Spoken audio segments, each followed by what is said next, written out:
Hello and welcome to the spiritual sanctum of light. We are a small group and we come together and we share in ideas, and thoughts, interpretations.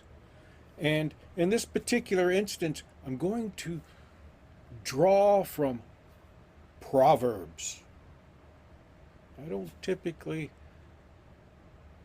draw from the Bible, mostly because everybody has their own opinions. However, some of the writings that I am reading, such as the Zohar and the theological political treatise and others, they quote scripture.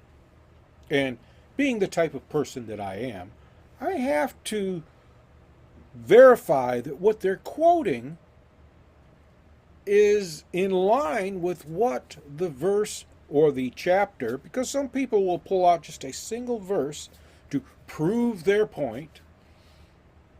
So I have to look into these things to make sure that what they are sharing is relevant and what is actually being interpreted is close to being correct.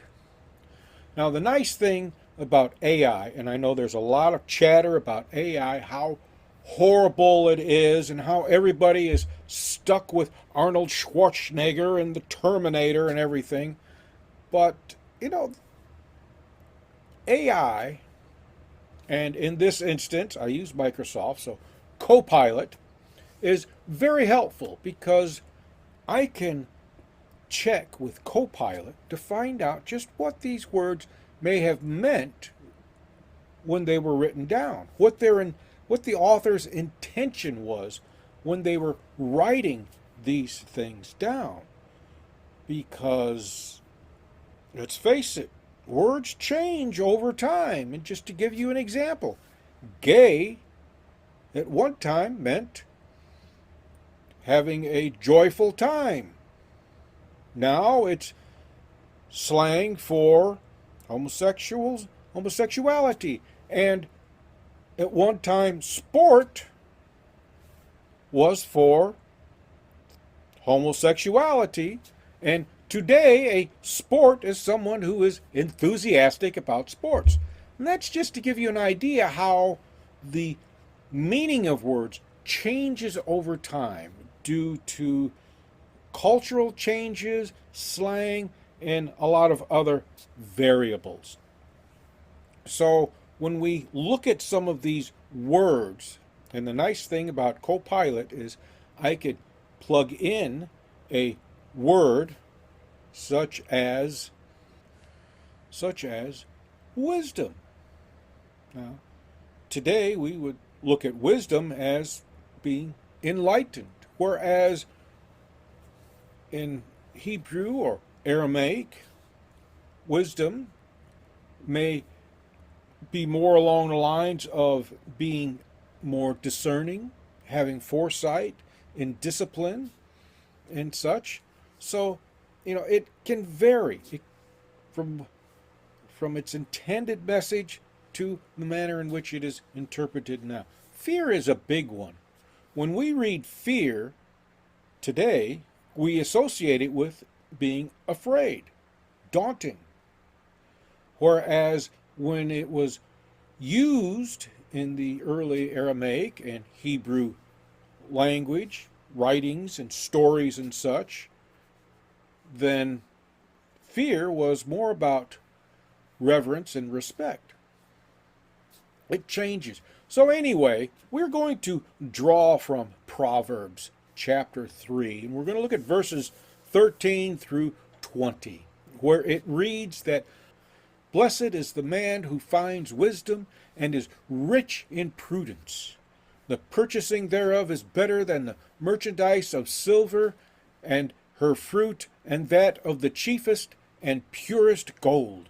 She is more precious than all riches, and all the things that are desired are not to be compared with her.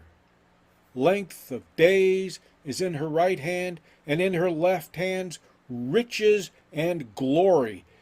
Her ways are beautiful ways, and all her paths are peaceable. She is the tree of life to them that lay hold of it, and he that shall retain her is blessed.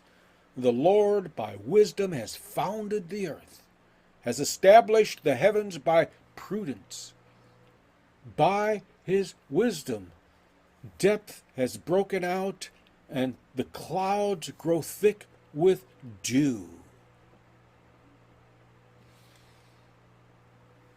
That's a lot. However, this could also read that those who discover wisdom and have foresight are far wiser. And this suggests that wisdom, which is the proper application of knowledge, when coupled with foresight or prudence, possesses the discipline required to apply wisdom at the proper time and in the proper fashion. Having such knowledge is far more valuable than profit. Foresight, having foresight. The wise have foresight. It's not about prophesying or predicting or anything. It's the ability to look beyond the obvious. And that is something that in today's landscape, particularly the political landscape, we are failing to see and have continuously failed to see the obvious because we're too busy looking so far down the road that we don't even know what influences are there while missing the influences that are in front of us. Because as Buddha put it, the past supports the present, and the present supports what is yet to come. Not the present supports tomorrow or the present supports the future, but the present supports what is yet to come. Huge difference. Yet to come implies that what is coming is influenced by what we do today. And in this instance, wisdom, the application of knowledge with foresight, anticipating, knowing that what is being experienced right now, this very moment, will be experienced again. Because nature operates in cycles. Look at your life. Your life operates in cycle. Your day is a cycle. You get up, some of us go to work, and then we come home, eat, and go to sleep, and that is our daily routine. Others will wake up and flounder about with no clue as to what they could do, should do, or may do. They busy themselves with distractions. Myself, I'm on disability. I don't work. I have a cognitive disability, which means that these videos that you watch, that I produce, are done in the mornings. Being able to look past the obvious, or even look past what is happening right now, your present circumstances. Being able to look beyond that, to comprehend that what you are experiencing today and right now are cycles. Nature operates in cycles. Day follows night, follows day, follows night. That alone tells you that there are repetitions in life. We all have the same emotions, and we all experience the same emotions in the same way. However, each of us values these emotions differently. We express them differently. We interpret them differently. And if we have the sense to recognize that I've been angry before, I will be angry again. What can I do to alleviate my anger? Or what can I do to alleviate my mental anguish? That is applying what is learned today, not necessarily tomorrow, but being able to apply it when similar circumstances arrive once more. Just take a moment and reflect upon your life, and you will realize that you have experienced all of your emotions in certain times due to certain circumstances. And because of these certain circumstances, the outcome can actually become predictable, because typically the average person reacts to the same stimuli the same way every time. Every time. They react the same way every time. That's why behavior is so predictable.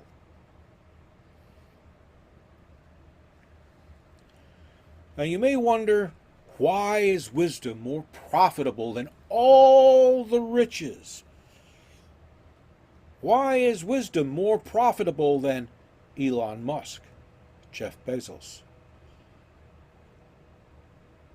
Zuckerberg, and the rest of them? Why is wisdom so much more better than being among the richest people of the world? It's because wisdom is about applying the skill of discernment. Discernment is the ability to look through the distractions, to see the distractions for what they are, distractions, and to move through those to see the cause and evaluate the effect by the cause.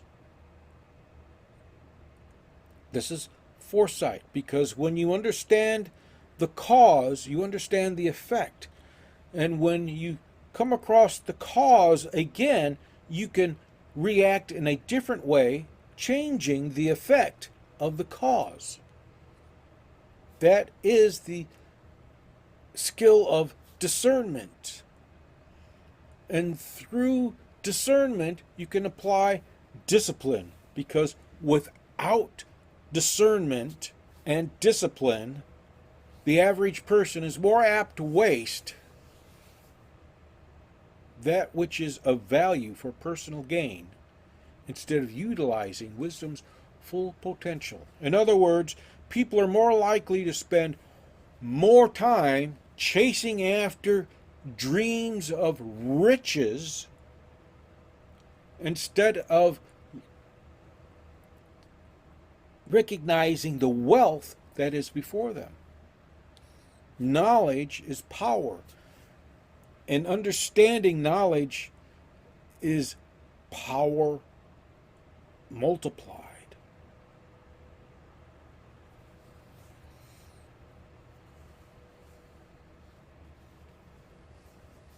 The full potential of wisdom is to serve everybody, whereas the full potential of riches is to serve yourself. This is why riches cannot be compared to wisdom, and why wisdom is referred to as she. Wisdom is a demonstration of expansion through reception. Wisdom is the demonstration of accepting the effects and becoming a cause for something different. Wisdom is accepting the cause, because chances are you are the cause of the circumstances you are experiencing. And if you want to change those circumstances, you have to understand why you chose to do what you did.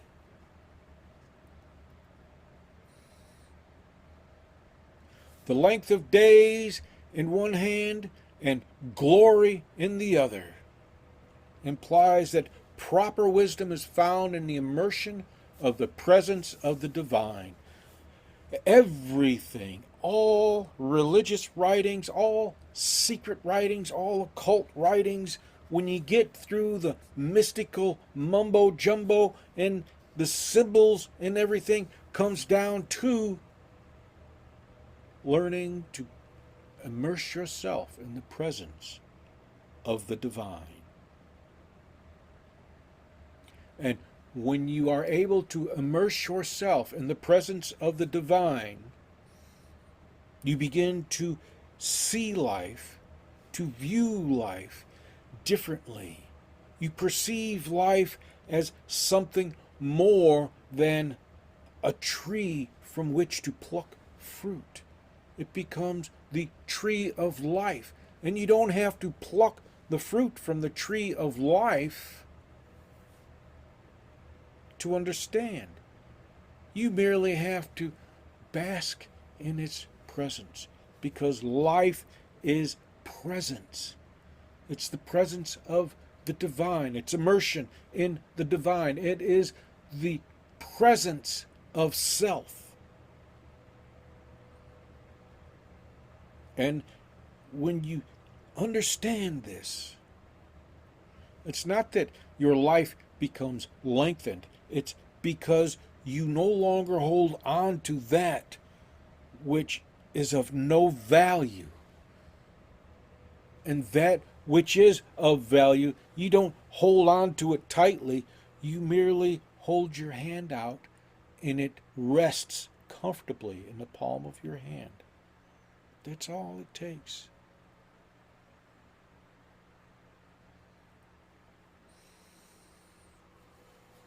When you are able to release what is worthless, your health improves. And this has been demonstrated by today's research.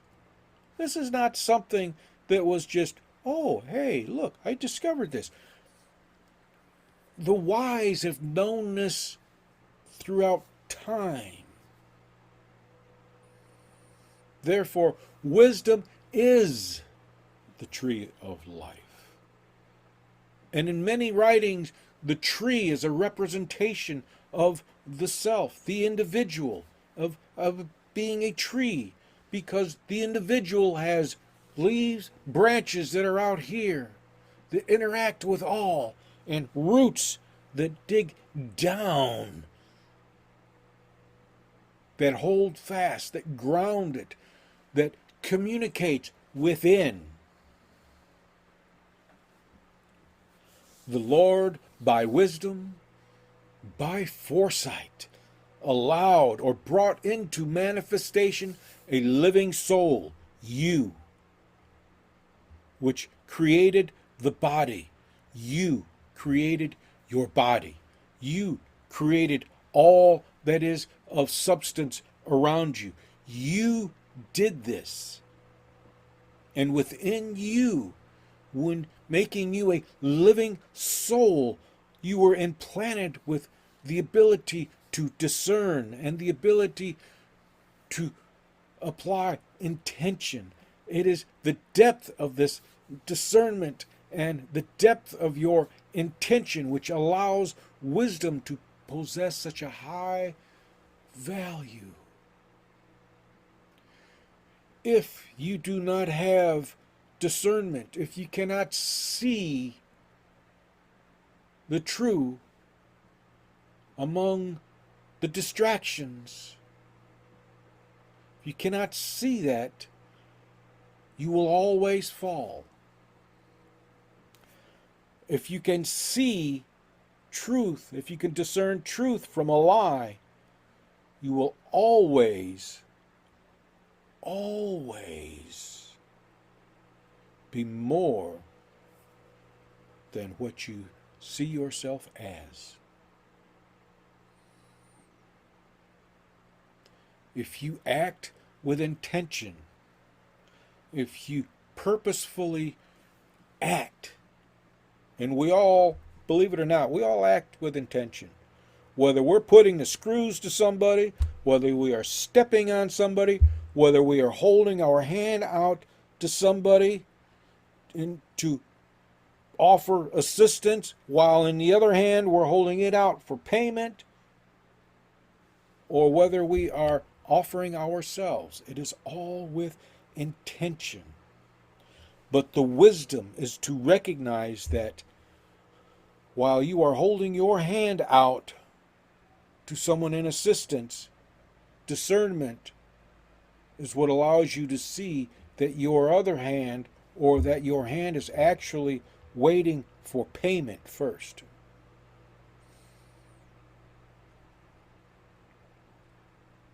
If you love me, you'll do this. That is a bargain. That is not love. That is a transaction. That is no different than paying somebody $5 to kiss you. No different. It's a transaction. So, by the Lord's wisdom, by divine wisdom, the depths have broken out and the clouds grow thick with dew. Your soul is being revealed, and through that revelation,